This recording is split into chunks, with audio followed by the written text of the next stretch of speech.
बिस्मिल्लाहिर्रहमानिर्रहीम अस्सलाम वालेकुम। जी बच्चों, कैसे हैं आप लोग? सब ठीक हैं? अच्छा जी बच्चों, आज हमने केमिस्ट्री का अगला लेक्चर, अगला टॉपिक पढ़ना है और इसमें क्या पढ़ेंगे? Isotopes and there masses. अब आइसोटोप्स क्या होते हैं ये ज़रा तफसील से देखेंगे और बड़ा मज़े का काम है ये, मज़े की इंटरेस्टिंग चीज़ें हैं और पेपर के पॉइंट ऑफ व्यू से भी बहुत इंपॉर्टेंट है, तो इसको ज़रूर आपको समझना चाहिए। आइसोटोप बेसिकली ये होता है कि वो जो न्यूक्लियस था और न्यूक्लियस के इर्द गिर्द इलेक्ट्रॉन थे, तो न्यूक्लियस के अंदर प्रोटॉन भी होते हैं और न्यूट्रॉन भी होते हैं। तो न्यूट्रॉन की जो तादाद है ना वो डिफरेंट हो जाएगी। एलिमेंट एक ही रहता है, जैसे कार्बन है तो कार्बन कार्बन ही है, लेकिन उसके जो डिफरेंट एटम्स होंगे उन एटम्स के अंदर जो न्यूट्रॉन्स की तादाद है वो डिफरेंट हो जाएगी। ठीक है, तो जब भी न्यूट्रॉन्स की तादाद डिफरेंट हो जाए तो हम कहते हैं कि ये आइसोटोप्स बन गए एक ही एलिमेंट के। अभी हम इसको ज़रा तफसीलन पढ़ते हैं, देखें क्या कहता है। All the atoms of an element, किसी भी एलिमेंट के जितने भी एटम्स होते हैं, मस्ट नेसेसरीली, ज़रूरी तौर पे उनको क्या होना चाहिए? Have the same atomic number. Atomic number same होना चाहिए, क्योंकि एटॉमिक नंबर क्या था?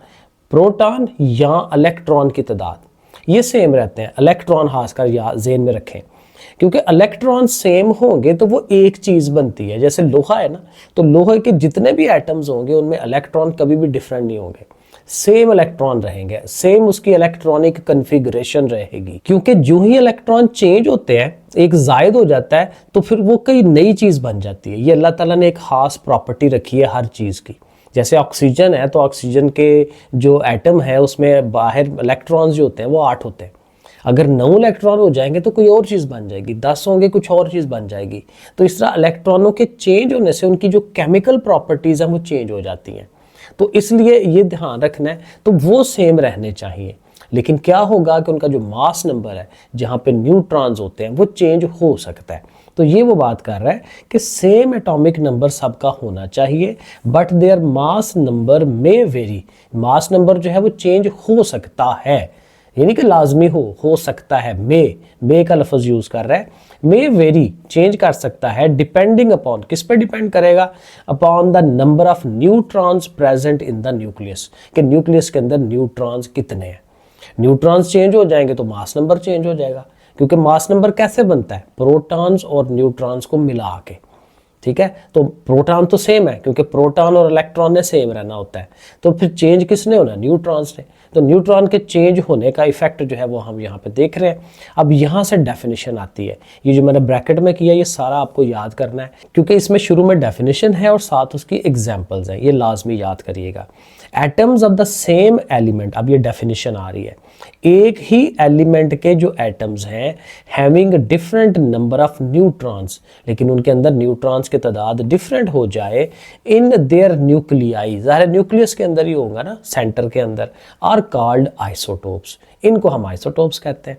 तो ये आपने डेफिनेशन याद करनी है, आगे वो एग्जाम्पल दे रहा है। For example, element carbon has 3 isotopes, carbon के 3 आइसोटोप्स होते हैं। ये इसकी बहुत मशहूर एग्जाम्पल है, कार्बन एज ए आइसोटोप। जब भी आइसोटोप का सवाल आता है, हम ये कार्बन का और हाइड्रोजन की, ये 2 एग्जाम्पलें हम लाजमी वहाँ पे कोट करते हैं। तो कहता है कार्बन के 3 आइसोटोप्स हैं।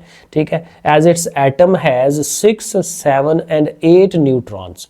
तो ये न्यूट्रॉन कितने चेंज होते हैं? या 6 होंगे, या 7 होंगे, या 8 होंगे। अब डिफरेंट हो जाएंगे तो फिर डिफरेंट आइसोटोप्स बन जाएंगे। तो ये वो बात कर रहा है उन न्यूक्लियस के अंदर। These isotopes are represented as, और ये देखें ये आइसोटोप्स उसने लिखे हैं, C612 है, 613 है और 614 है। C का मतलब कार्बन, उसकी अलामत, सिंबल उस चीज़ का। ठीक है, ऑक्सीजन होता तो हमने O लिखा होना था। नीचे जो लिखते हैं वो एटॉमिक नंबर होता है। एटॉमिक नंबर क्या था? प्रोटॉन या इलेक्ट्रॉन्स की तादाद, वो सेम है, देखें 6 तो 6 ही इलेक्ट्रॉन्स हैं इनके पास, 6 ही प्रोटॉन्स हैं। लेकिन ऊपर देखें जो मास नंबर है वो चेंज हो रहा है, 12, 13, 14। और वो किसकी वजह से हो रहा है? न्यूट्रॉन्स, क्योंकि यहाँ पे न्यूट्रॉन 6 हैं, यहाँ पे 7 है, यहाँ पे 8 है, क्योंकि 8 और 6 मिलके 14 बनते हैं ना। तो इस तरह से ये चेंज हो रहा है। तो ये फिर पता चल गया कि ये आइसोटोप्स हैं। इसी तरह हाइड्रोजन के भी 3 आइसोटोप्स हैं और उनके नाम है हाइड्रोजन। पहले वाले आइसोटोप को हाइड्रोजन ही कहते हैं, सेकंड वाला ड्यूट्रियम है और तीसरा ट्रिटियम है। तो उसका भी ज़ाहिर फार्मूला या सिंबल जो हम लिखते हैं H11, H12, H13।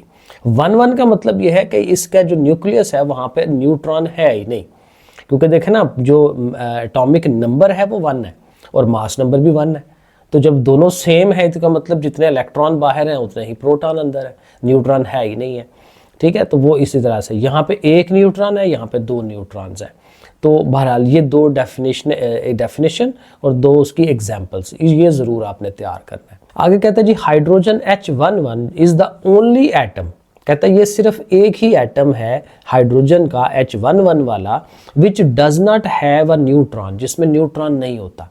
डेफिनेटली अभी हमने बात की ना H11 में न्यूट्रॉन नहीं है, मास नंबर भी वही है, एटॉमिक नंबर भी वही है, तो फिर न्यूट्रॉन नहीं है इसके अंदर। सिंस द, अब ये एज ए सवाल भी याद रख सकते हैं, शॉर्ट क्वेश्चन पूछ सकता है भाई कौन सा एटम है जिसमें न्यूट्रॉन ही नहीं होता। ठीक है ना, तो कंसेप्चुअल ऐसे सवाल बनते हैं, तो इस तरह इन चीज़ों को याद रखें। Since the chemical properties of the element, element की जो केमिकल प्रॉपर्टीज होती हैं are determined by the number of electrons, ये शुरू में भी मैंने बताया कि जो केमिकल प्रॉपर्टी है किसने किसके साथ रिएक्ट करना है, कैसे करना है, वो सारी प्रॉपर्टी इलेक्ट्रॉन पे डिपेंड करती है, इलेक्ट्रॉन के बिहेवियर पे डिपेंड करती है। ठीक है, ये वो बात कर रहा है। All 3 isotopes will show almost the same chemical properties. अब देखें, कहता है केमिकल प्रॉपर्टी किस पे डिपेंड करती है, इलेक्ट्रॉन पे। अब कहता है सारे जितने भी आइसोटोप हम पढ़ रहे हैं उसमें इलेक्ट्रॉन तो चेंज ही नहीं हो रहे, तो जब इलेक्ट्रॉन चेंज नहीं हो रहे तो उनकी जो केमिकल प्रॉपर्टीज है वो सेम रहनी है।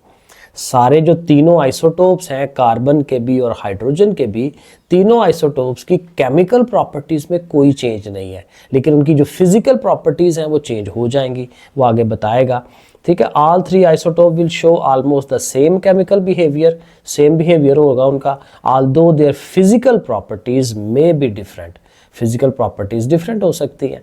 ठीक है, इस तरह से। फिर H12 जो है उसकी वो बात कर रहा है, has twice the mass of H11, यानी कि हाइड्रोजन का जो एटम है और इधर से ये ड्यूट्रियम का जो एटम है, ड्यूट्रियम उससे हाइड्रोजन से डबल मास वाला होता है, while the mass of H13 is thrice, वो 3 गुना होता है as the mass of H11। तो ये एक एक्स्ट्रा इन्फॉर्मेशन दे रहा है।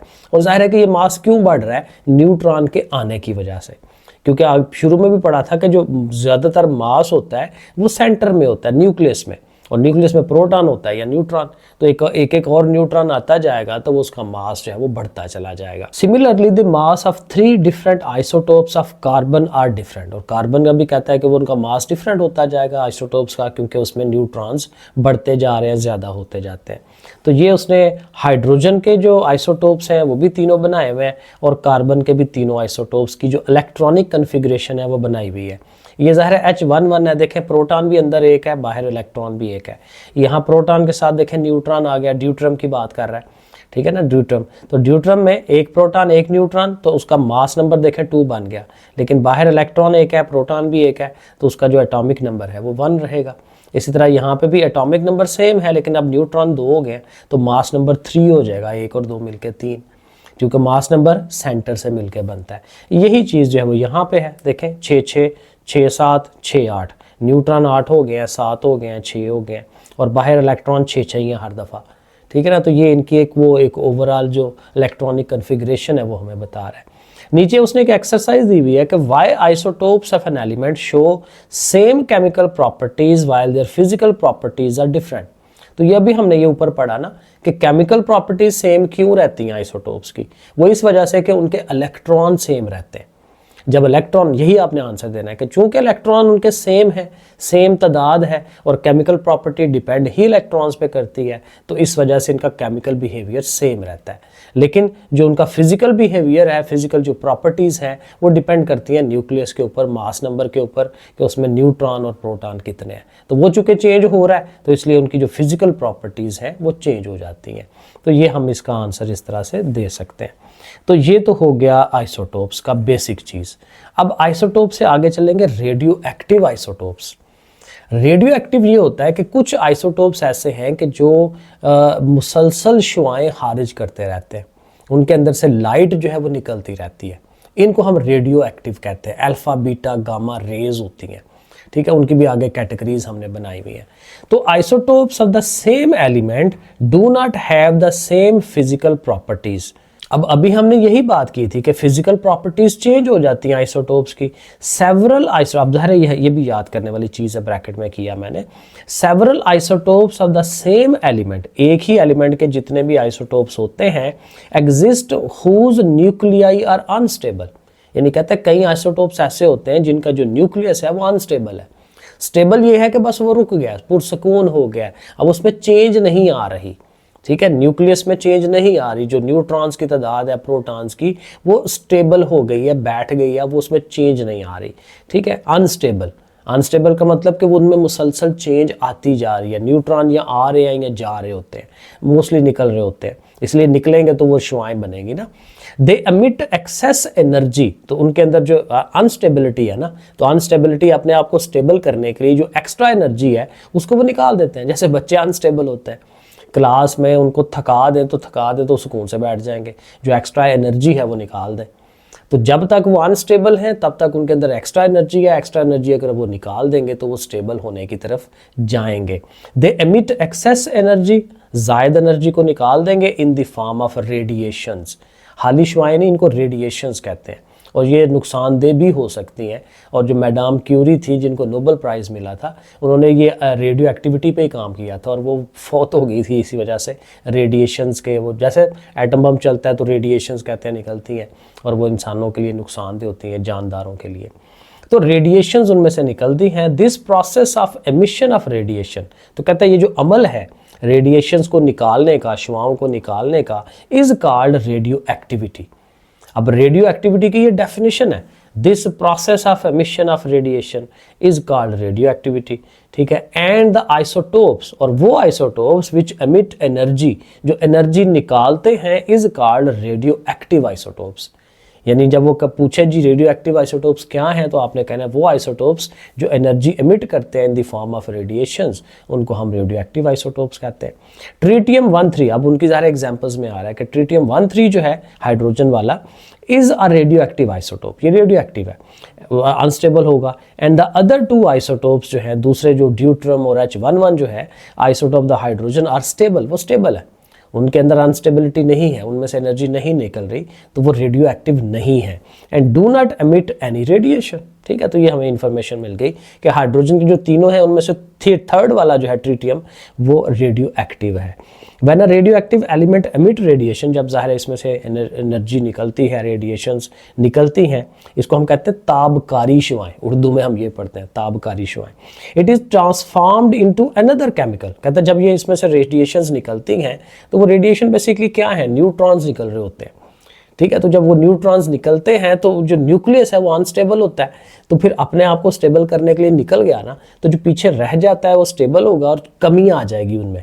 तो जब उनमें कमी आएगी न्यूट्रॉन प्रोटॉन में, तो फिर वो नई चीज़ बन जाएगी, कुछ और चीज़, क्योंकि उसमें चीज़ों की तादाद कम हो गई ना, तो फिर नई चीज़ बननी है, तो वो केमिकल एलिमेंट एक नया बन जाता है। So this process is called radioactive decay, यानी शुआओं का निकलना, और निकलने के बाद वो जो एलिमेंट है वो और छोटे पार्ट में चले जाना, इसको हम कहते हैं ये रेडियो एक्टिव डेके है। तो डेके की डेफिनेशन भी आपके पास ये आ गई।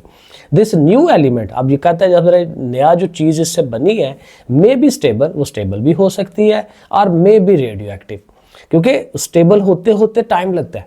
बाज़ का एक दफ़ा में ही उसने ताबकारी खारिज की, शुआएं निकाली और वो स्टेबल हो गया। बाज़ का उसने निकाली, नया एलिमेंट बना, नया एलिमेंट भी वो भी रेडियो एक्टिव है, अनस्टेबल है, फिर उसने और शुआएं निकाली, तो फिर आगे जाके अगले स्टेप में, तो डिपेंड करता है कि कितनी स्टेजेस उसको लगेंगी।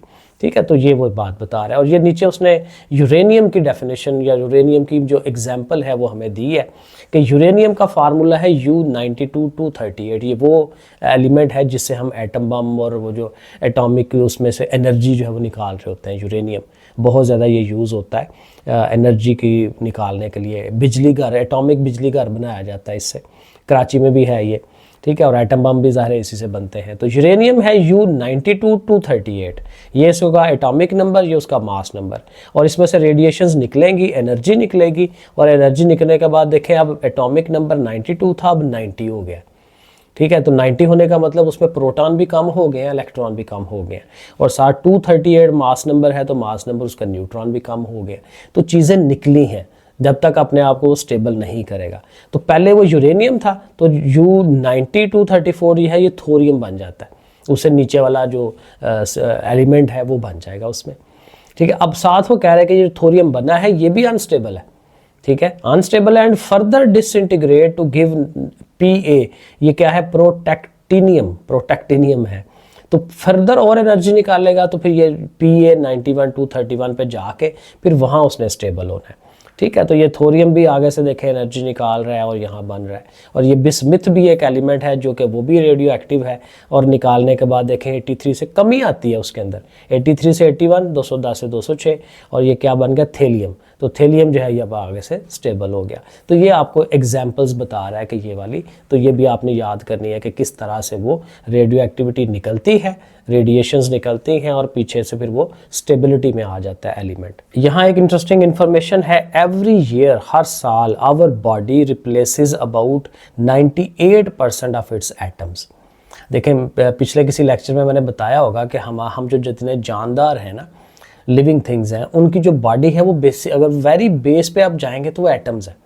वैसे तो पढ़ा जाता है ये सेल्स हैं, ठीक है, अब मुझे भी पहले कन्फ्यूजन थी, लेकिन सेल जो है एक बड़ी बिल्डिंग होती है, लेकिन उस सेल को भी आप छोटे छोटे पार्ट्स में अगर जाएंगे तो फिर बारीक बीनी में आपको एटम्स ही नज़र आएंगे। तो कहते हैं ये बड़ी इंटरेस्टिंग इन्फॉर्मेशन कि इंसानी जिस्म जो है वो क्या करता है, 98% द एटम्स नए आ जाते हैं, क्योंकि नए नए सेल्स बनते हैं, हम चीज़ें खाते हैं, ऑक्सीजन सांस लेते हैं एंड सो ऑन। तो जो प्रोसेसेस हो रहे होते हैं, नए एटम्स हमारे अंदर जो है वो आ जाते हैं, और पुराने आइटम्स जो हैं वो निकाल देते हैं, ख़त्म कर देते हैं, जैसा भी होता है। तो बहरहाल ये बड़ी एक इंटरेस्टिंग इन्फॉर्मेशन आई। अब यहाँ उसकी एप्लीकेशन आएंगी, यूजेस आएंगे कि ये जो रेडियो एक्टिविटी है, जो आइसोटोप्स एनर्जी को निकालते हैं, शुआएं निकालते हैं, तो इनको हम कहाँ इस्तेमाल कर सकते हैं। और इनफैक्ट इनके बहुत सारे फ़ायदे भी हैं, अगर प्रॉपर तरीके से इनको यूटिलाइज़ किया जाए तो बहुत फ़ायदे आइसोटोप्स के मिलते हैं। तो कहते हैं radioactive isotopes are useful, ये फ़ायदेमंद हैं इन मेडिकल इमेजिंग। सबसे पहले कि मेडिकल में ये जो हमारे डॉक्टर्स हैं, डॉक्टर्स जो हैं इसको यूज़ करते हैं इमेज बनाने में। इमेज ये कि हमारे अंदर जो है किसी जगह वहाँ पे क्या काम चल रहा है उसकी फ़ोटो खींच ली जाए किसी तरह, और वो किस तरह से होता है वो यहाँ पे दाएगा। डॉक्टर्स यूज देम, डॉक्टर इनको इस्तेमाल करते हैं टू डायग्नोज, डायग्नोज होता है तशहीस करना, पता चलाना कि बीमारी क्या है।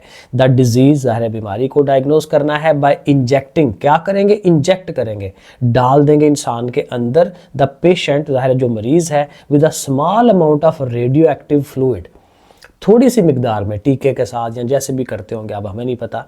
तो वो इंसानी जिस्म के अंदर जो है, खून के अंदर जो है, उसको थोड़ी अमाउंट में, बहुत थोड़ी अमाउंट में ये जो रेडियो एक्टिव एलिमेंट है जिसको वो यूज़ करेंगे, वो इंसान के अंदर जो है इंजेक्ट कर देते हैं। और ये कौन सा एलिमेंट कर रहे हैं ये साथ उसने बता भी दिया है, टेक्नीटियम, टेक्नीटियम 99M ये उसका नाम है, is used for diagnostic imaging across human organs, इंसान के जितने भी ऑर्गन्स हैं, मैदा है, बाकी चीज़ें हैं जहाँ जहाँ पे भी है, ठीक है, लाइक ब्रेन है, लंग्स हैं, साथ उसने एग्जांपल भी दे दी कि अंदर से उनकी इमेज बनानी है। इमेज बनाई होगी ना, जैसे एक्सरे सामने होता है डॉक्टर के सामने, तो जब इसकी भी इमेज तस्वीर बन जाएगी तो तस्वीर से उसको डायग्नोज करना जो है वो आसान हो जाएगा। So doctors use a special camera, doctor एक खास किस्म का कैमरा यूज़ करते हैं to watch how the radioactive fluid move, कि कैसे वो अंदर मूव कर रहा है, और फिर ज़ाहिर है वो कर लेते होंगे उसको। तो बहरहाल ये एक फ़ायदा तो ये आ गया कि जो डॉक्टर्स हैं बीमारियों की तशहीस करनी होगी तो फिर वो रेडियो एक्टिव एलिमेंट को यूज़ करते हैं। आगे फर्दर और भी है, लेकिन यहाँ उसने एक्सरसाइज दी हुई है कि why does a radioactive isotope emit radiation, radiation निकलती क्यों है। तो उसका बेसिक सा आंसर है कि चूँकि वो अनस्टेबल है, उनके जो एलिमेंट्स हैं, वो जो न्यूक्लियसेस हैं वो अनस्टेबल हैं, और अनस्टेबल का मतलब ये है कि उनमें एक्सेसिव एनर्जी है, और वो एक्सेसिव एनर्जी उन्होंने निकालनी होती है, तो इस वजह से वो रेडिएशंस निकलती हैं। और नंबर 2 है, give an example of the radioactive isotope which disintegrate to give a stable atom. तो एग्जाम्पल देनी है तो एग्जाम्पल आपके सामने है, यही कोई एक एग्जाम्पल, बिस्मिथ की एग्जाम्पल दे दें कि वो कन्वर्ट होकर थेलियम में कन्वर्ट हो जाता है और वो स्टेबल हो जाता है। तो बहरहाल इस तरह से हम इसकी ये एक्सरसाइज भी कर लेंगे। आगे चलते हैं, यहाँ भी पहले इंफॉर्मेशन है, gallium has many interesting properties, gallium भी एक एलिमेंट है, तो कहते हैं इसकी बहुत सारी प्रॉपर्टीज़ हैं इंटरेस्टिंग वाली। It's melting point is below body temperature, हमारा जो बॉडी टेम्परेचर है 37 डिग्री सेंटीग्रेड होता है, तो उससे कहता है कि इसका जो मेल्टिंग पॉइंट है लोअर होता है, ठीक है, तो कहता है ये जल्दी मेल्ट हो जाता है लोअर टेम्परेचर के ऊपर। सो इट इज़ लिक्विड, तो ज़ाहिर है कि लिक्विड हालत में होता है रूम टेम्परेचर के ऊपर, और इट डज नॉट इवेपोरेट। अक्सर चीज़ें जितने भी लिक्विड्स हैं वो इवेपोरेट करती हैं, उनमें से उनकी जो इवेपोरेशन का मतलब ये है कि उसके एलिमेंट्स बाहर निकल रहे होते हैं, एटम्स बाहर निकल रहे होते हैं, मॉलिक्यूल्स बाहर निकल रहे होते हैं, सराउंडिंग एयर के अंदर जो है वो सारी चीज़ें आ जाती हैं, तो ये इवेपोरेशन होती है। लेकिन कहता है ये एलिमेंट ऐसा है कि जो इवेपोरेट नहीं करता, तो ये भी हमें माइंड में रखना है। आगे जो यूजेस हैं, और यूजेस, एक यूज हमने पढ़ा डॉक्टर्स के लिए, दूसरा यूज क्या है? So radioactive carbon dating is a method, कहता है ये एक तरीका है फॉर फाइंडिंग आउट, ये देखने के लिए the age of an historical object, पुराना जो ऑब्जेक्ट है उसकी उम्र हमने जांचनी है, कंटेनिंग ऑर्गेनिक मटेरियल, जिसमें ज़ाहिर है ऑर्गेनिक कार्बन और बाकी चीज़ें, ऑर्गेनिक का जब जहाँ भी वर्ड आता है वो कार्बन है, तो कार्बन के मुतालिक हम बात कर रहे हैं। जो लिविंग थिंग्स होती हैं वो उनको ऑर्गेनिक कहते हैं, organic material, with the help of radio active isotope, जो उसका रेडियो एक्टिव आइसोटोप है किसका? कार्बन का। और कौन से वाला? C614 वाला, यानी C614 जो है ये रेडियो एक्टिव है, तो इसकी हेल्प से हम जो है वो पता चलाते हैं। द मेथड इन्वॉल्व, अब इसमें मेथड क्या है, तरीकाकार क्या यूज़ होता है? मेजरिंग द प्रपोर्शन, प्रपोर्शन के कितनी वो चीज़ पड़ी हुई है, कौन सी? कार्बन। कार्बन का ये जो C614 वाला है एलिमेंट चीज़, ये कितनी वहाँ उस चीज़ के अंदर मौजूद है अभी तक, पहले क्या थी अब कितनी है। In a sample from a dead plant, किसी भी चीज़ का, प्लांट कोई डेड है पुराना, या कोई एनिमल जैसे डायनासोर की मैंने बात की, ठीक है, like a piece of wood or a bone, जैसे उसका हड्डी का टुकड़ा है या लकड़ी का टुकड़ा पड़ा हुआ है, तो उससे हम अंदाज़ा लगाते हैं कि उसके अंदर कितना वो मटेरियल कार्बन का पड़ा हुआ है। Which provide information that can be use, वहाँ से मालूमात मिलेंगी जिसको हम यूज़ करेंगे to calculate when an animal or plant died, कि कब ये फौत हुआ था, यानी कब ये जिंदा था बहुत पुराने टाइम के अंदर। The older the sample is, जितना ये सैंपल पुराना होगा, द लेसर द C614, जाहिर है जो जो टाइम गुजरता है तो हाफ लाइफ इनकी कम होती चली जाती है, तो जाहिर है जितना थोड़ा मटेरियल मिलेगा इसका मतलब ये होगा कि उतनी ही ये ज़्यादा लंबे अरसे से जो है ये चीज़ आ रही है, उतनी ही वो पुरानी है। तो एक यूज़ ये आ गया, तो पहला डॉक्टर्स के लिए, इमेजिंग के लिए, सेकंड यूज़ आ गया radio active, radio carbon dating, और अब आगे थर्ड, आगे से हम थर्ड, ये यहाँ पे तो इस पैराग्राफ में उसने सारे ही डाल दिए हैं। तो कहता है radioactive isotopes are used to test the strength of metals, metals जो धात होती है उनकी स्ट्रेंथ नापने के लिए भी हम रेडियो एक्टिव आइसोटोप को यूज़ करते हैं, एंड कंक्रीट मिक्सचर वगैरह। They are use to generate cheap nuclear power, nuclear power बनानी है लेकिन सस्ती बनानी है, तो इससे भी हम यूज़ कर सकते हैं। जैसे मैंने कहा कराची में भी हमने प्लांट लगाया हुआ है बिजली बनाने के लिए, तो न्यूक्लियर पावर से हम बिजली बना रहे होते हैं। And to find oil field, ठीक है, ऑयल के कहाँ पे ऑयल हो सकता है, तेल के कुएँ कहाँ से निकल सकते हैं, उसके लिए भी हम इसको यूज़ करते हैं, क्योंकि तेल भी बेसिकली लिविंग थिंग से ही बनता है ना, कार्बन उनके अंदर होती है, तो कहते हैं इससे भी आइडिया हो जाता है। इन मेडिसन, ये जो दवाइयाँ होती हैं, they are used for diagnose and treat many medical condition, ये हमने शुरू में पढ़ लिया कि उसकी ट्रीटमेंट के लिए जो है इनको यूज़ किया जाता है, including cancer and thyroid disorder, इस तरह की बीमारियाँ चेक करने के लिए हम इनको यूज़ करते हैं। तो ये यूजेस आपने यहाँ से बना लेने हैं पॉइंट। आगे ये हमारा टॉपिक है ionization of atoms by a radioactive source. कहता है ये जो रेडियो एक्टिव एलिमेंट्स होते हैं, जब इनमें से एनर्जी निकलती है, जब इसकी शुआएं निकलती हैं, तो जो इनके सामने आने वाले एटम्स होते हैं ना, इनको आयनाइज कर देते हैं। आयनाइजेशन का मतलब यही होता है कि उसके इलेक्ट्रॉन्स को उसके अंदर से निकाल दिया जाए, चंद इलेक्ट्रॉन्स को निकाल दिया जाए। अगर 8 इलेक्ट्रॉन पड़े हुए हैं तो 2 निकाल देंगे, तो इलेक्ट्रॉन्स चूँकि नेगेटिव चार्ज होता है तो फिर इलेक्ट्रॉन का नेगेटिव चार्ज कम हो जाएगा, क्योंकि कुछ इलेक्ट्रॉन निकल गए, तो पीछे जो पॉजिटिव है प्रोटॉन्स उनकी तादाद बढ़ जाएगी, तो फिर इसके ऊपर जो है पॉजिटिव चार्ज आ जाता है, तो इलेक्ट्रॉन जो निकल गए उन पर नेगेटिव चार्ज। तो जो भी चीज़ पड़ी हुई है उनको चार्ज की शक्ल में कन्वर्ट कर देना। पहले वो चीज़ एटम जो है वो न्यूट्रल होता है, लेकिन जब ये आयनाइजेशन होती है तो आयनाइजेशन का मतलब ये है कि एक हिस्सा जो है उस पर नेगेटिव चार्ज आ जाता है, एक पे पॉजिटिव चार्ज आ जाता है। तो ये बात उसने यहाँ करनी है। Radiation emitted from a radioactive source causes atoms to ionize. ठीक है, ये बात देखें मैंने ब्रैकेट में भी कर दी लाइन, कि वो जो रेडिएशंस हैं जिस चीज़ से टकराएंगी उसको आयनाइज कर देंगी। फॉर एग्जाम्पल, अब एग्जाम्पल साथ बता रहा है, radiation emitted by radio active element radium. अब ये रेडियम जो है ये रेडिएशंस निकाल रहा है, 226 इसका नाम है। कैन रिमूव इलेक्ट्रॉन, ये इलेक्ट्रॉन्स को निकाल सकता है, और इलेक्ट्रॉन्स, एक इलेक्ट्रॉन या एक से ज़्यादा electrons from the atom. However, ताहम this ionisation radiation should have enough energy, तो कहता है इसके पास ज़ाहिर है प्रॉपर एनर्जी होनी चाहिए to remove the tightly bound electrons from the orbit. जाहिर है वो जो एटम है, एटम किस तरह से बना होता है, इलेक्ट्रॉन घूम रहे होते हैं इर्द गिर्द न्यूक्लियस के, लेकिन न्यूक्लियस में और इलेक्ट्रॉन में जो स्ट्रेंथ होती है, जो फोर्स ऑफ अट्रैक्शन होती है, उसकी वजह से इलेक्ट्रॉन उसके घूम रहे हैं। तो ये जो आयनाइजेशन जिसने करनी है, अब उसके पास उतनी एनर्जी तो होनी चाहिए कि जिस एनर्जी से न्यूक्लियस ने इलेक्ट्रॉन को खींचा हुआ है, उतनी एनर्जी कम से कम आएगी तो वो इलेक्ट्रॉन को वहाँ से परे धकेलेगी ना। तो ये वो बात कर रहा है कि कम से कम उतनी एनर्जी इसके साथ पास होनी चाहिए कि वो जो इलेक्ट्रॉन जो टाइटली बाउंड है electron from the orbit of an atom, उस अपने ऑर्बिट से उसको बाहर निकालने के लिए। Electron can be lost, electron वहाँ से जा सकते हैं, because an ionisation and radiation collide with the atom, ज़ाहिर है वो फिर आगे उससे टकराएगी, and forces the electron away from the atom, और उसको फोर्स करके पीछे धकेल देगी। तो सारे का मतलब यही है कि आयनाइजेशन हो सकती है इन रेडिएशन से, क्योंकि ये रेडिएशन भी एनर्जी है। तो अगर वो एनर्जी मैच कर जाती है इलेक्ट्रॉन के और न्यूक्लियस के दरमियान वाली एनर्जी के, तो फिर वो उनको धक्का मार के बाहर निकाल सकती है। ये उसने बात यहाँ पे की है। If an atom of sodium, अब ये एग्जांपल दे रहा है कि सोडियम का अगर एक एटम ले, is hit by an ionization radiation के रास्ते में उसको ले आए, it may lose an electron, तो ये इलेक्ट्रॉन वहाँ से लूज कर सकता है। This process convert the atom into a positively charge ion, क्योंकि जब मैंने बताया ना इलेक्ट्रॉन जब निकल जाना है, नेगेटिव चार्ज निकल जाना है, तो पीछे पॉजिटिव चार्ज आ जाना है, और पॉजिटिव चार्ज को कैटायन कहते हैं। ठीक है, Na न्यूट्रल है, जब एनर्जी उसको मिली है तो Na प्लस हो गया, और एक इलेक्ट्रॉन जो है वो निकल गया। प्लस इसलिए हुआ है कि इलेक्ट्रॉन निकला बीच में से, तो ये प्लस और माइनस, और अगर दोनों मिल जाएं तो वापस दोबारा से न्यूट्रल हो सकते हैं, लेकिन मिलने के लिए फिर उतनी ही एनर्जी चाहिए होगी दोबारा से, तो बहरहाल ये आ जाता है। इसमें इंटरेस्टिंग इन्फॉर्मेशन भी है, the same element occur everywhere in the universe. कहते हैं जितने एलिमेंट हमने देखे हुए ना, कार्बन है, ऑक्सीजन है, हाइड्रोजन है, फ्लोरीन, कार्बन, वटएवर कुछ भी, तो कहते हैं जितने भी एलिमेंट हमने देखे हुए ना, तो तकरीबन यही एलिमेंट पूरी यूनिवर्स में फैले हुए हैं। ये नहीं कि हम थोड़े दूसरों से डिफरेंट हैं, हमारी ज़मीन के ऊपर जो जो एलिमेंट हमें मिल रहे हैं वही एलिमेंट सारे यूनिवर्स के अंदर भी मौजूद है। ठीक है, मैटर्स ऑन मार्स, क्योंकि मार्स ये गया था हमारी हवाई स्टेशन, और वहाँ से उन्होंने जो मटेरियल लिया है तो वो भी कहता है कि वही है। Matters on Mars or in any other planet consist of the same element found on the earth. ठीक है, ज़मीन पे जो एलिमेंट्स मिले हैं मार्स में या और किसी जगह पे भी वो सेम ही होते हैं। तो ये भी एक इंटरेस्टिंग इन्फॉर्मेशन थी।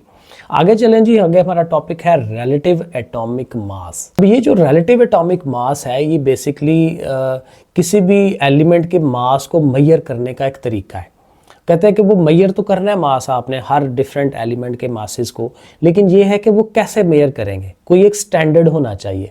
तो किसी एक चीज़ को स्टैंडर्ड समझ के उसके लिहाज से मास जो हम नाप रहे होते हैं उसको हम कहते हैं ये रिलेटिव है। रिलेटिव का मतलब ही यही होता है कि किसी चीज़ को सामने रख के उससे कंपेयर करवाया जा रहा होता है। सो देखें यहाँ पे क्या लिख रहा है, एवर सिंस, कहते हैं जब से, the existence of an atom was recognized, जब पता चल गया कि एटम जो है वो मौजूद होता है, the chemist were trying to find out a method, chemistry वाले जो है एक तरीका फाइंड करते रहे, which would allow them to compare the masses of different atoms, कि मुख्तलिफ एटम के मासेस को आपस में कंपेयर करवाया जा सके। इट वॉज नेसेसरी, ये ज़रूरी था, because without knowing the relative mass of atoms we would not know in which ratio of masses we mix the reactant to carry out a chemical reaction. कहते हैं जब हमें मास का ही नहीं पता होगा, रिलेटिवली कितना मास है किसी चीज़ का, तो जब हमने केमिकल रिएक्शंस करवाने हैं तो फिर हमें पता ही नहीं चलेगा कि कौन सी चीज़ कितने हिसाब से होनी चाहिए, कितने ग्राम करनी है, कितने मोल्स करने हैं। तो तब तक हमें एक एग्जैक्ट पता तो हो ना, फिर उस लिहाज से, क्योंकि एक बंदे ने जो एक्सपेरिमेंट किया वो इन्फॉर्मेशन वो अगले को पास आउट करेगा, तो वो एक स्टैंडर्ड होगा तो करेगा ना, तो वो स्टैंडर्ड कहता होना चाहिए। तो उसका फिर उसने ये किया इन 1961 the chemist adopted a new scale, तो एक नया स्केल, जैसे फिजिक्स में हम SI सिस्टम पढ़ते हैं, तो कहता है यहाँ पे भी हमने एक स्केल जो है नया डेवलप कर लिया, measurement of relative message of atom, अब वो यहाँ पे आएगा। The unit mass on this scale is 1/12। 1/12 क्या? Of the mass of lighter isotope of carbon. Carbon का जो सबसे लाइटर आइसोटोप है उसका 1/12 जो भी होगा उसका मास कार्बन का, कौन से वाला, क्योंकि इसको हमने अब स्टैंडर्ड लेना है। कार्बन के आइसोटोप पढ़े हमने 3, तो जब जो सबसे लाइटर है C612, ठीक है, उसको हमने कंपेयर करना है और उसका देखें उसका जो एटॉमिक मास है वो 12 है, तो उसी को आप 12 पे डिवाइड कर लें 1/12। तो ये वो बात कर रहा है कि 1/12 of the mass of lighter isotope of carbon taken as 12, ज़ाहिर 12 दिया उसको, the mass of one atom of carbon on this scale is exactly 12, ज़ाहिर उसको हमने 12 कह लेना है, and the masses of the other atoms, अब बाकियों को उससे कंपेयर करवाना है, other atoms are measured relative to this unit, तो बाकियों को फिर इसके लिहाज से मेजर करेंगे कि इस कार्बन का कितना है और इसके लिहाज से बाकियों का कितना है। एक एग्जांपल है, मसलन ये जो कार्बन है लेट्स सपोज ये 1 किलो की है, एक मिसाल है अपने समझने के लिए कि ये 1 किलो है इसका मास। अब दूसरा आता है तो दूसरे को इसके साथ कंपेयर करेंगे, जैसे तरकड़ी में रखते हैं और उसको कंपेयर करते हैं कि इसके लिहाज से वो कितना है। मसलन लेट्स सपोज वो 2 किलो है तो फिर इधर हमें 2 कार्बन के आइटम डालने पड़ेंगे, तो इस तरह से हमें पता चल जाएगा कि इससे दुगना है, इससे 3 गुना है, इससे 4 गुना है। तो इस तरह से करके जो है इसको बेस बना के हमने बाकियों को चेक करना है। Relative atomic mass of an element is the defined, अब डेफिनेशन यहाँ है, बाकी तो समझने के लिए था ना, ये डेफिनेशन आपने याद करनी है। The mass of an atom of that element, किसी भी एलिमेंट का जो एटम है उसका जो मास है relative to the mass of lighter isotope, ठीक है, उसके रिलेटिवली हमने मेजर करना है, और वो कौन है, of carbon taken as 12, carbon को एज ए 12 हमने लेना है जैसे उसका वो मास नंबर था। तो ये डेफिनेशन आपने याद करनी है। The relative atomic masses of elements are expressed in atomic mass unit. अब जाहिर है जब हमने वो मास लिखने होते हैं तो उसकी कोई यूनिट लिखेंगे, तो यूनिट कौन सी है, एटॉमिक मास यूनिट। पूरा नहीं लिखते, सिर्फ खाली AMU लिख देते हैं, A यहाँ से, M यहाँ से, U यहाँ से। तो जो भी मास लिखना है फिर हमने AMU यूनिट उसके साथ लिखनी है। इट इज़ डिफाइंड एज, अब ये जो यूनिट है एटॉमिक मास नंबर, इसकी भी डेफिनेशन आगे से बन रही है, ये भी आपको याद करनी चाहिए, ठीक है, ये भी। और ये क्या है, it is defined as 1/12 of the mass of atom of carbon 12। वही कार्बन 12 उसको फिर 1/12 पे डिवाइड, जैसे मैंने शुरू में कहा, क्योंकि जो एक्चुअल उसका 12 है उसी पे आपने डिवाइड कर देना है। और 1 AMU कितना होगा वो भी एक स्टैंडर्ड हमने बना लिया, और वो कितना है, अब ज़ाहिर ये कार्बन का ही होगा क्योंकि इसी से लिहाज से हमने बाकियों को चेक करना है। 1.67 × 10⁻⁻27 kg, -27, ज़ाहिर एटम है ना, तो एटम बहुत बहुत हल्का होता है, तो केजी के हिसाब से देखेंगे तो -27। तो बहरहाल ये है। For example the mass of 1 atom of hydrogen, अब एग्जांपल देने लगा कि हाइड्रोजन का जो एक एटम है वो कार्बन के लिहाज से ये कितना बनेगा। 1 एटॉमिक मास स्केल इज 1.007, उसको 1.007 लेंगे AMU। अब ज़ाहिर ये याद रखने वाली चीज़ है कि हाइड्रोजन का एटॉमिक मास कितना है, 1.007 AMU। AMU इसके साथ होगा, फिर पता होगा कि ये रिलेटिव है। Similarly the mass of 1 atom of sulphur 32 is 31.97, ठीक है, तो वो ये भी हमें वैल्यूज हमें याद करनी है। फिर एक्सरसाइज उसने दी हुई है, how would you compare the masses of the atoms of magnesium and chlorine. अब मैग्नीशियम का भी AMU पूछ रहा है और क्लोरीन का भी, तो वो मैंने नेट से देख के लिख दिया है। मैग्नीशियम 24.3 है, क्लोरीन 35.45 है। एक्चुअली क्लोरीन के भी आगे आइसोटोप्स हैं, तो ये उसने ना एवरेज लेके बना के दिया हमें। आगे थोड़ा सा ना उसने मैथमेटिकल काम हमें करके दिया, 1-2 कंसेप्ट और है, फिर ये एक्सरसाइज हमारी डन हो जाएगी। Calculation of relative atomic mass from isotopic abundance. अब कहते हैं आइसोटोप के लिहाज से फिर कैसे मेजर होगा, क्योंकि आइसोटोप में तो डिफरेंट एटम्स हैं और उन एटम्स का जो एटॉमिक मास है फिर वो डिफरेंट है, तो फिर कैसे मेजर करेंगे। तो फिर डेफिनेटली यहाँ पे ना हमें उसकी एवरेज लेनी पड़ेगी, और एवरेज भी किसके साथ, आइसोटोपिक अबंडेंस भी एक नया कंसेप्ट आ रहा है। तो इसको पढ़ते हैं। An element usually consist of a few different isotopes. जैसे मैंने कहा कि कोई एक एलिमेंट जो है सेम नहीं रहता, उसमें कुछ डिफरेंट आइसोटोप्स हो सकते हैं। अभी हमने पढ़ा भी पीछे, एग्जाम्पल्स ली उसकी, विद डिफरेंट मास नंबर्स, ठीक है, मास नंबर डिफरेंट होंगे। These mass numbers are called relative isotopic mass. अब ज़ाहिर आइसोटोप्स हैं तो फिर रिलेटिव आइसोटोपिक मास हम उनको कह सकते हैं, और ये भी डेफिनेशन भी आप कह लें कि रिलेटिव आइसोटोपिक मास क्या होते हैं, ये हम याद कर लेंगे। Each isotope will also have its own naturally occurring abundance. अब ये आपने समझनी है। अब ज़ाहिर एक सैंपल है ना कार्बन का, अब उस कार्बन के अंदर C612 कितना है, C613 कितना है और C614 कितना है। कार्बन के 3 आइसोटोप्स है ना, तो जो कार्बन का पूरा सैंपल है उसमें शायद C6 जो 12 वाला है पहले वाला वो कम हो, 12% हो, एक मिसाल है, ठीक है। C613 जो है 25% हो और C614 वाला जो है 75% हो, एक एग्जाम्पल दे रहा हूँ। तो उनकी रिलेटिवली अबंडेंस कितनी है, अबंडेंस का मतलब यही है कि उनकी प्रोपोर्शन कितनी है। जो भी हम एक सैंपल ले रहे हैं उस सैंपल के अंदर कौन से वाला आइसोटोप कितने % मौजूद है, इसको हम कहते हैं, ये क्या उसका नाम था, रिलेटिव अबंडेंस, ठीक है। Each isotope will also have its own naturally occurring abundance, कुदरती तौर पे जो मौजूद होती है, which is called isotopic abundance, ठीक है ना। तो आइसोटोपिक अबंडेंस यहाँ से लेके यहाँ तक फिर ये डेफिनेशन बनेगी, मैंने आपको समझा भी दी।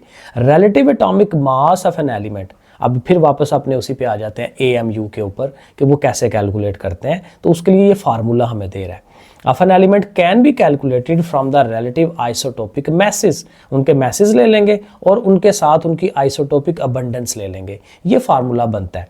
M1P1 प्लस M2P2, मसलन ये जो पहला आइसोटोप है हमारा, फॉर एग्जाम्पल कोई भी, तो उसका मास ले लेंगे M1 और उसको साथ उसकी जो परसेंटेज है कि वो कितने % वहाँ मौजूद है वो साथ P1।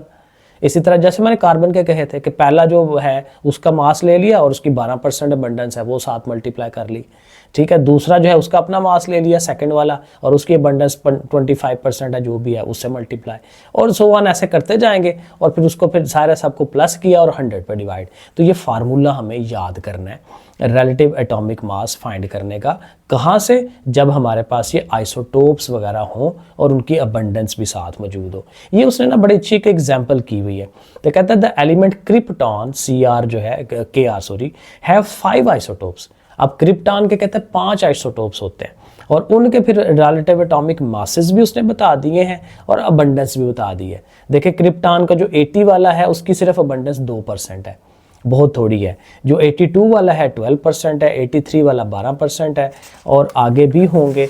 तो ये देखें 84 वाला जो है उसकी 57% है, ये देखें, और जो 85 वाला 17, यानी ज़्यादातर जो है 84 वाला ज़्यादा। अब ओवरऑल एवरेज कैसे निकालनी है, उसी तरह मैसेज को परसेंटेज से मल्टीप्लाई। तो ये देखें 80 वाले के साथ 2% से मल्टीप्लाई, परसेंटेज सिंबल नहीं लगाना, सिर्फ जो वैल्यू है उससे मल्टीप्लाई, क्योंकि परसेंटेज का 100 सिंबल नीचे आ गया हुआ है, ठीक है। 82 को भी 12 से, 83 को भी 12 से, अब 84 को 57 से, 85 को 17 से, वो कैसे करके सारा ज़ाहिर कैलकुलेटर पकड़ लें, सारों उनको पहले ज़रबे दे लेना, बाद में जमा कर लें और फिर 100 पे डिवाइड कर लें, तो ये 83.7, तो ये उसकी एवरेज आ जाएगी एटॉमिक मास नंबर AMU। तो ये एक तरीका है। एक और उसने ये एग्जांपल दी हुई है, ये भी कर लें, मैथमेटिकल काम है, आ सकता है पेपर में। अब लेकिन यहाँ से थोड़ा सा डिफरेंट है, कहता है calculate the relative atomic mass of lighter isotope of chlorine. Chlorine का एक आइसोटोप है उसका मास फाइंड करना है, ये भी हो जाता है। When its relative atomic mass is taken as 35.45। अब ये जो AMU हमने ये निकाला था ना, उस तरह का उसने क्लोरीन का इसका पहले ही दे दिया 35.45, पीछे भी मैंने बताया था।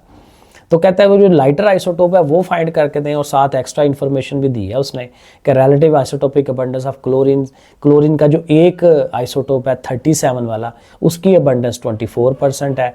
फिर इसी तरह ये जो दूसरा है लाइटर आइसोटोप उसकी अबंडेंस 75% है, ठीक है, और वो साथ उसने बता दिया। अब देखिए फार्मूला जो हम लगा रहे हैं, relative atomic mass of chlorine is equal to, ये क्लोरीन Cl क्यों लिखा है, क्योंकि ये जो वही है जो लाइटर आइसोटोप है जिसका हम फाइंड करना चाह रहे हैं, तो वो तो हमें पता नहीं है तो वैसे रखेंगे, लेकिन उसको उसके अबंडेंस से मल्टीप्लाई भी करवाना है, ठीक है। जो मास नहीं पता उसको उसकी अबंडेंस से मल्टीप्लाई, फिर वो जो 37 वाला है वो उसका मास नंबर भी है हमारे पास और उसकी अबंडेंस भी है, ठीक है, वो साथ लिख लेंगे और ओवर में 100। अब ये रिलेटिव एटॉमिक मास नंबर हमें पता है 35.45 सवाल में उसने दिया हुआ है। इधर अब ज़ाहिर इन दोनों को मल्टीप्लाई करें, पहले 100 को इधर ले आए, 100 इधर आएगा तो ये 35.45 है, 3545 हो जाएगा, 100 से इसने ज़रा वो नहीं है, ये आ गया। अब ये दोनों मल्टीप्लाई हो के जो नंबर आएगा उधर जाके माइनस हो जाएगा, माइनस करवाएं, एक सिंगल नंबर आएगा 2648, उसको फिर अब ये 75 ने जाके डिवाइड कराना है, क्योंकि इधर मल्टीप्लाई हो रहा है उधर जाके डिवाइड। तो ये प्रॉपर मैथ का सवाल है, उस तरह से करके हम इसको कर लेंगे। समझ आ गई तो ठीक है, नहीं आई तो मैं इसको अलहदा से भी पेज पे लिख के मैथ की तरह जैसे हल करते हैं ना वैसे करवा दूंगा। ये एक सवाल काफ़ी आसान था तो मैंने कहा यहीं पे आपको कर देता हूँ। यहाँ पे क्या है, calculate the relative atomic mass of lead. Lead का मास निकालना है, उसकी सारी इंफॉर्मेशन उसने साथ दे दी है। Isotopic abundance of isotopes are, ये आइसोटोप्स हैं पहले तो नीचे P204, P206, 207 और उनकी अबंडेंस, यानी 204 की अबंडेंस 2 है, 206 की 24 है, 207 की 22 है और 208 की 52 है। तो हमने यही करना है, इधर से 204 उसका मैस नंबर लेना है और 2 से ज़रब, 204 ज़रब 2, 206 ज़रब 24, 207 मल्टीप्लाई 22, 208 मल्टीप्लाई 52, ये देखें ये सारा और ओवर में 100। तो कैलकुलेटर से पहले इन दोनों को ज़रब, इन दोनों को ये मैंने देखें लिखा है, फिर इन सब को जमा किया, 207 22 ओवर में 100 और 100 से डिवाइड कर दें तो 207.22, तो ये इसका AMU आ जाएगा। तो ऐसे करके ये ज़रूर करें क्योंकि ये पेपर में आ सकती हैं चीज़ें, ठीक है, क्योंकि मैथमेटिकल काम जहाँ थोड़ा सा आ जाए पेपर में काफ़ी इंपॉर्टेंट हो जाता है। तो ठीक है जी, आज हमने कोशिश की इसको ख़त्म करने की, नेक्स्ट इंशाल्लाह इसकी एक्सरसाइज करते हैं। ओके फिर, अल्लाह हाफिज़।